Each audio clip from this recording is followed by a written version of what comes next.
Bilirsiniz, 2025-2026 mövsümündə hakim qərarları ilə bağlı yaranan son gərginlikləri və ölkə futbolunun ali qurumu olan AFFA-nın Neftçinin etirazlarına məsələni aydınlaşdırmaq üçün necə rəsmi reaksiya verdiyini birlikdə nəzərdən keçirəcəyik. Birinci, gəlin birbaşa hüquqlara baxaq.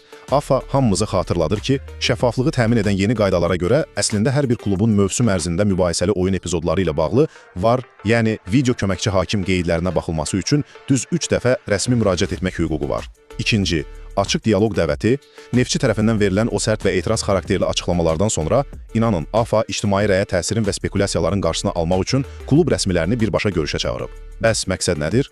Əlbəttə ki, təqdim olunan bütün o mübahisəli anları tam obyektiv, hüquqi çərçivədə və peşəkarcasına təhlil etmək. Baxın, AFFA burada sadəcə tək bir kluba deyil, ümumilikdə bütün futbol ictimaiyyətinə müraciət edir və klubları emosional, birtərəfli ritorikadan çəkinməyə çağırır.